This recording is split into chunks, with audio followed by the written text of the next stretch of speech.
Early October, 1890. Redstone Basin, Utah Territory. While other families packed fresh chinking into cabin walls, patched barn roofs, and stacked firewood beside their doors, Viola Hensley was carrying winter into the mountain. She was 36, widowed, and careful with every load. Seasoned Douglas fir went first, then a smaller stack of mountain mahogany, canvas, washed fleece, gravel, boards. Her 12-year-old son, Tobin, followed with a scrapboard tucked under one arm. Each trip earned a charcoal mark. Flint, their old sheepdog, climbed behind them, stopping often to look back across the basin. Below them, thin chimney smoke drifted over roofs, already braced against the coming cold. From below, the work made little sense. A passing rider might have guessed Viola was building a winter cache, but she did not leave the wood near the mouth of the limestone cave. She carried most of it deeper inside, beyond the gray light, where the stone narrowed and the wind lost its reach. Before that winter ended, Redstone Basin would spend 11 days beneath blowing snow, with the horizon nearly erased. And the shelter Viola was preparing for 3 living creatures would be forced to hold twice that number. Tobin watched another armload disappear into the dark. "Are we really sleeping up here?" Viola did not answer. She made another charcoal mark. 3 years earlier, Reuben Hensley was still alive. That winter, cold settled over Redstone Basin and refused to move. The Hensleys had prepared as families did.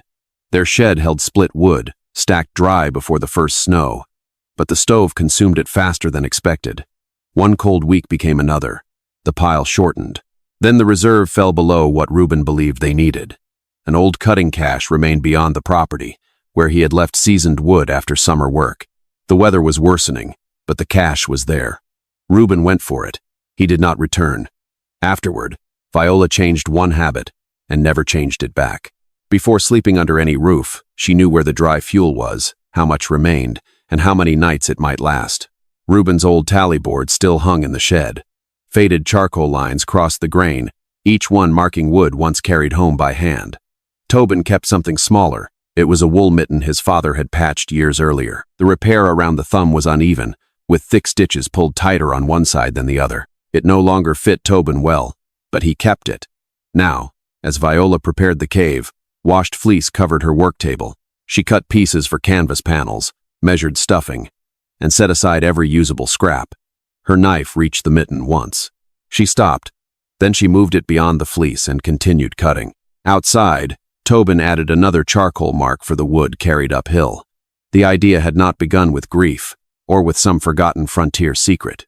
It began with milk. Late in the spring of 1890, repairs to the Hensley root cellar forced Viola to find another cool place for crocks of milk and rendered fat. Tobin helped carry them to the limestone recess above the basin. One afternoon turned warm. The cabin pantry felt close and stale.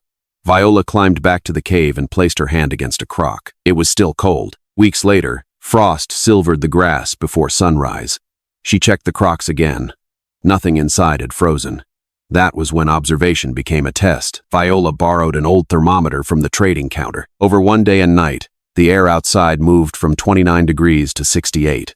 Deep in the dry rear section, the reading moved only from 44 to 48. The cave was not making heat. The limestone was doing something simpler. It was changing slowly. Viola stood at the entrance with the thermometer in her hand. Far below, beside the cabin, the woodpile waited. Until then, heat and firewood had seemed like one problem. Now she saw another possibility entirely. Perhaps winter was not beaten by making more heat. Perhaps the first task was keeping heat from leaving. Viola never intended to abandon the cabin. It still had work to do. In daylight, she would use it for cooking when weather allowed, mending harness, storing tools, and handling the ordinary work of the homestead. The cave had a narrower purpose. It would be their sleeping place in deep cold, and their shelter when storms closed the basin. She measured 26 usable feet from the entrance to the rear wall. The first 9 stayed too exposed to damp and moving air. Beyond that point, the stone was noticeably drier. On a board, Viola reduced the problem to 5 rules. Wind could not have a straight path to the beds. Bedding had to stay above the cold floor and behind the dry line. Wool had to trap still air, but it also had to come down when moisture reached it. The fuel reserve had to remain dry and inside the protected space, and heat would be used in cycles. A large fire burning all day would only spend wood faster. Tobin held one end of the measuring line while Viola marked distances in charcoal. "Why not put twice as much wood by the cabin?" he asked. Viola looked down the slope toward the stacks beside their home. "Because wood can run out, stone doesn't." She turned back to the cave. There was no reason to make all 26 feet warm. Most of that rock could remain cold. They needed one small dry zone where change came slowly. A place winter would take longer to reach. Down in the valley, the sight of a widow hauling timber into the limestone mostly drew headshakes and sideways glances.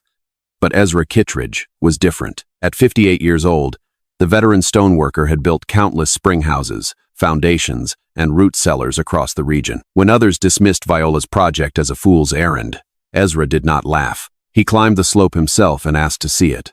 Viola showed him the dry rear section and the place where she intended to build the sleeping shelf. Ezra studied the wall instead. A pale seam crossed the limestone. He pressed his fingers against it, then followed it toward the darker rock. Stone remembers water as well as heat. He explained that a seam could remain quiet through summer and still carry meltwater inward when cold outside and warmth inside changed where frost formed. Viola had watched the cave through spring rains and summer heat. She had never seen enough water there to concern her. The drainage near the entrance seemed sufficient. Ezra did not argue. He took Tobin's charcoal and drew a short mark beneath the pale seam. "Don't put bedding under that." Meanwhile, Merritt Shaw harbored a different concern. At 47, the seasoned freight operator had weathered years of sleeping in line camps and driving freight wagons through punishing weather. He believed a cave might keep two people warm through a single freezing night. But that alone did not make it a winter home. Weather changed. Loads changed. People brought snow inside.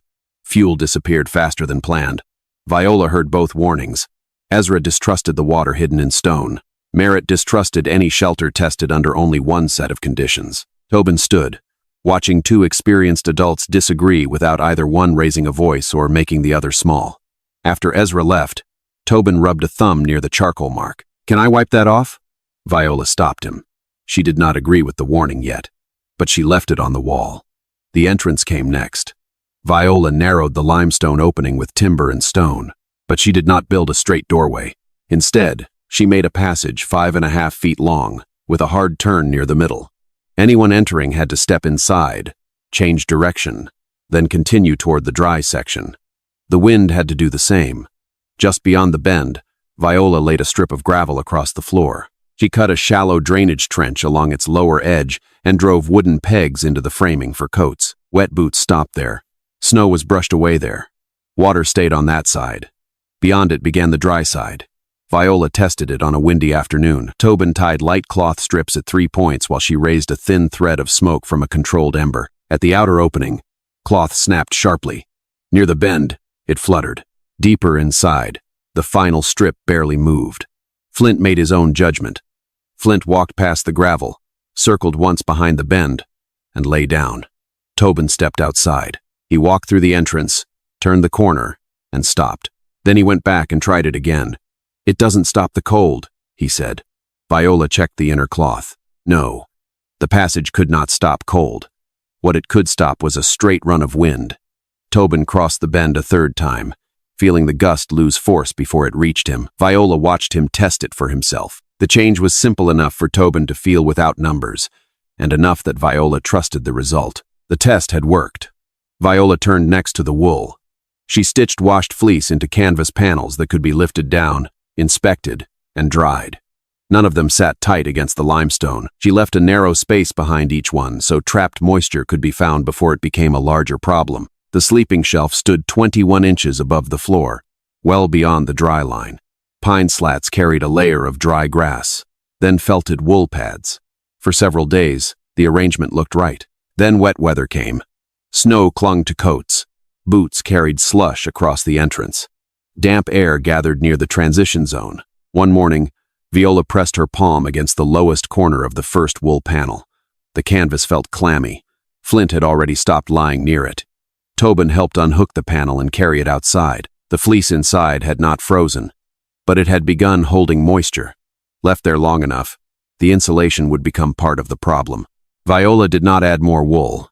She removed insulation from the wettest section, widened the gravel strip, and moved the first panel farther into the cave. The entrance felt colder after that. Tobin noticed immediately. "Did we just make it less warm?" Viola checked the new dry line. At the door, yes, She hung the panel deeper inside. The cold was allowed to keep one small piece of the cave. In return, the bedding stayed farther from the damp. That mattered more. A warm entrance that carried water inward would eventually threaten everything behind it. Viola preferred a colder boundary she could see, drain, and control each day. Once the wool had found its proper place, Viola turned to heat. A compact iron stove went into the central dry zone, well away from bedding and canvas. Behind it, she built a small masonry wall, leaving 9 inches between the new work and the natural limestone. The gap allowed air to move behind the heated surface instead of trapping warmth and moisture against the cave wall. Viola did not keep the stove roaring. She burned it hard for short periods, then let the fire fall. The masonry warmed slowly. The limestone behind it changed even more slowly. Hours after the flame weakened, both still gave back some of what they had taken. At first, the results were encouraging. Then Tobin noticed Ezra's charcoal mark. It had blurred. A thin line of water was moving across the pale seam. The cave had stayed dry through summer, but the new heat, followed by cold outside, had changed where frost formed and where it melted. Water had found the weakness Ezra had seen months earlier. He had been right. The trickle had not reached the bedding yet, but Viola's original sleeping shelf stood directly in its likely path. She considered sealing the seam, then she looked at the stone above it. There was no promise another path would not open, so she gave up part of the cave. The shelf came down. Pole by pole, Tobin carried the pieces to the opposite wall while Viola extended the perimeter trench toward a shallow collection hollow. 2 days of work disappeared. The dry living space became smaller, but the bedding would no longer sit beneath stone that had already proved it could carry water. Viola never sent for Ezra to admit it. The charcoal warning remained on the wall, now carrying weight than before.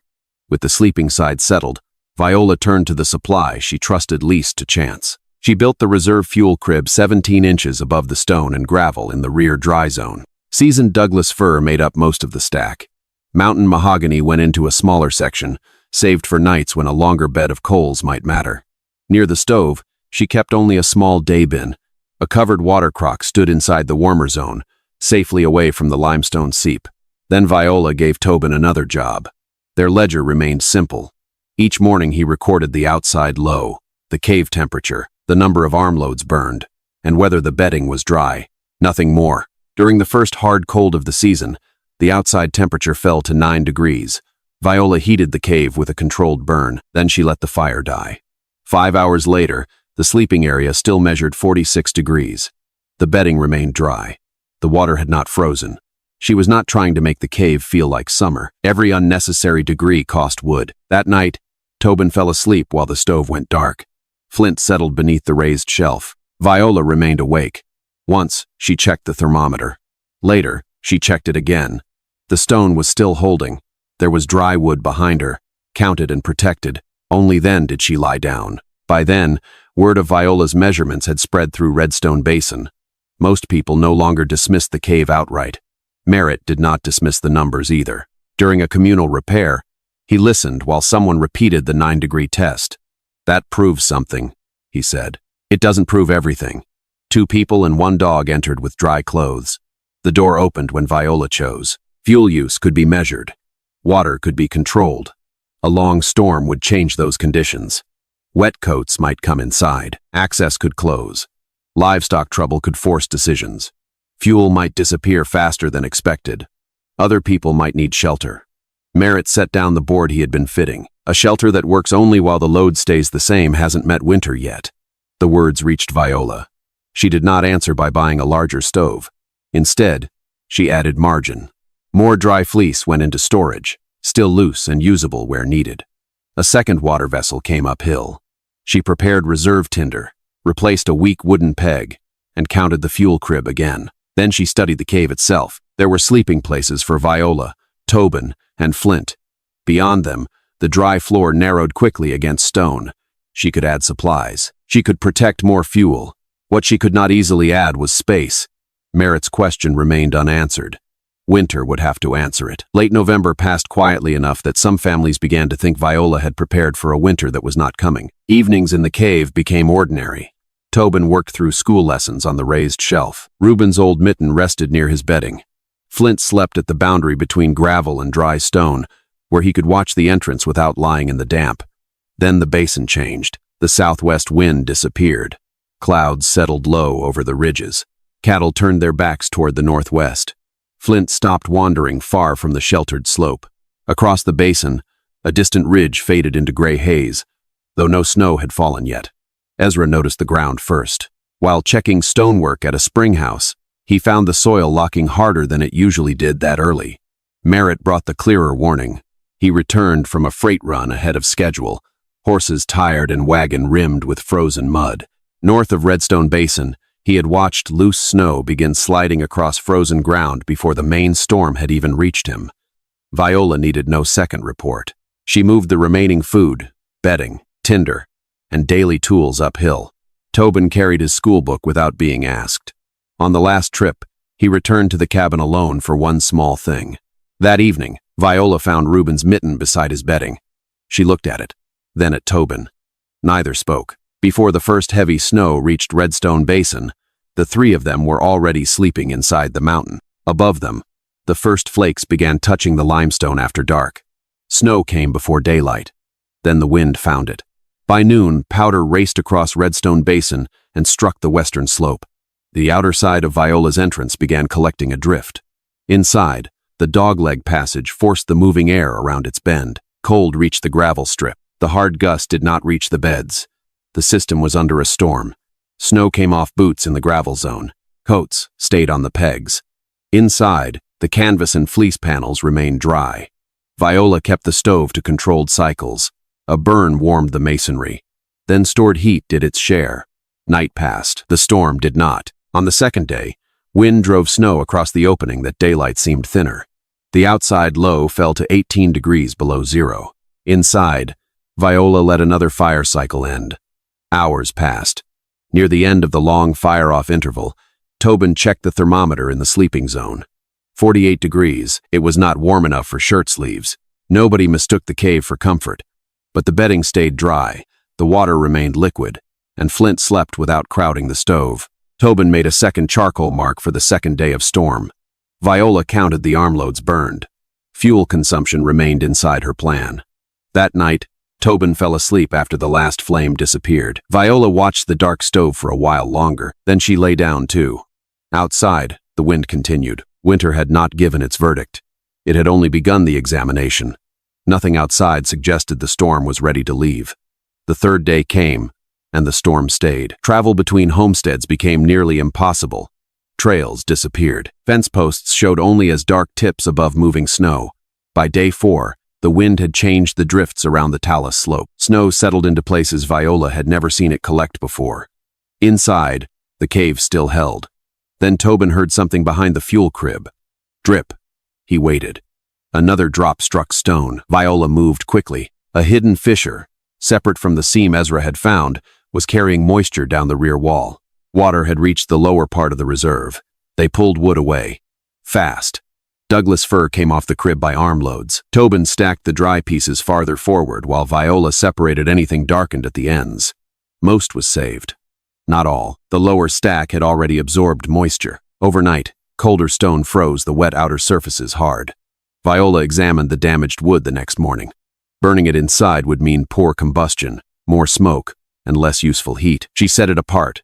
There would be no quick repair. No amount of counting could make wet wood dry again before they needed it. Tobin returned to the tally board. He stared at the fuel projection, then erased several marks with his thumb. By the end of day 5, the sleeping area was still stable. Their bedding remained dry, but their margin had changed. "Do we still have enough?" Tobin asked. Viola looked at the usable stack. Enough if the storm leaves when it should. A gust struck the mountain. The entrance timbers shuddered. The storm had just answered her. By the afternoon of day 6, Flint had learned the storm's ordinary sounds. Then he heard one that did not belong. He rose suddenly and faced the entrance. Viola stopped working. A voice came through the wind. Then another. She reached the dogleg passage as 3 figures struggled through the outer drift. Ada Bowen came first. A neighboring mother Viola had known for years. Her husband, Clarence, followed with a bundle tied against his chest. Behind them was their young daughter, June. Their cabin had held through the first days. Then driven snow damaged part of its weather protection. Moisture reached their fuel. The stove could no longer maintain enough warmth to justify staying. They had left while they still could. Clarence had saved some usable wood and dry food. Everything else they carried was wet. Snow covered their shoulders. Water ran from their coats onto the gravel. Viola looked past them toward the storm. Then she looked back into the cave. The shelter had been measured for herself, Tobin, and Flint. Now there were 6 living bodies inside it. More breath, more water, more food, more fuel, more space needed. Merritt's warning had finally taken shape. The load had changed. Viola looked at the reserve crib. Part of it was already lost. Then June began shivering beside her mother. Viola pulled one bedding roll from the shelf and moved it against the wall. Coats there. Ada started stripping wet layers at the gravel line. Clarence carried his saved fuel inside.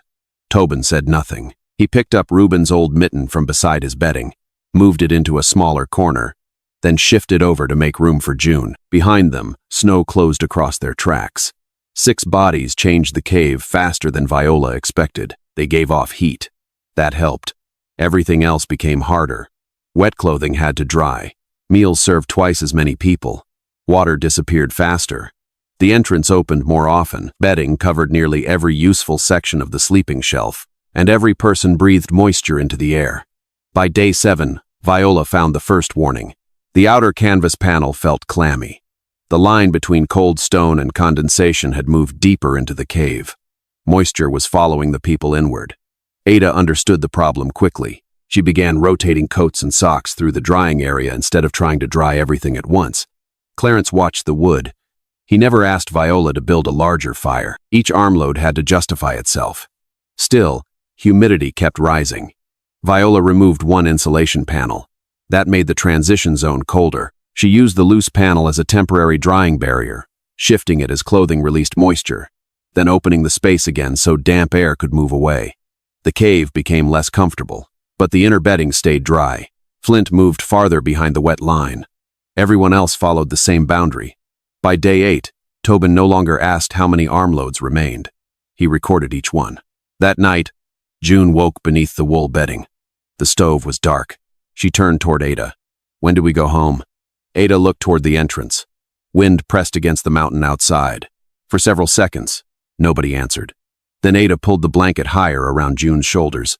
The cave was colder than it had been before they arrived, but it was still holding. Day 9 brought no relief. The wind continued. Snow shifted across the entrance faster than daylight could reveal the changes outside.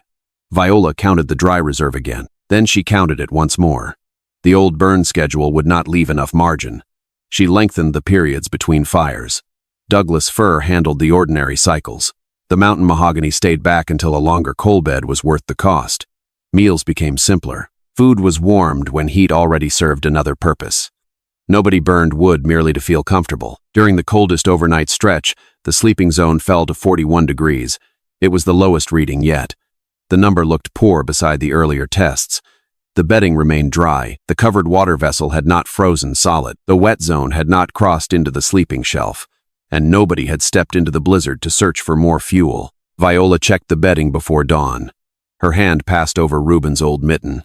For a moment, her fingers rested on the uneven stitching around the thumb. Then she moved on. By day 10, the usable stack had become small enough that Tobin no longer needed the tally board to understand it. He could see the remaining armloads. So could Clarence. So could Viola. The cave had not failed. But there was no generous reserve left behind its success. If the storm continued several more days, something else would have to change. Less heat, less cooking, a smaller warm zone.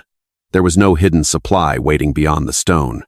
No easy correction remained. Viola added one piece of mountain mahogany to the coals and closed the stove. Around her, 6 people settled beneath dry wool. Outside, winter kept its hand on Redstone Basin. The 11th morning did not begin with sunlight.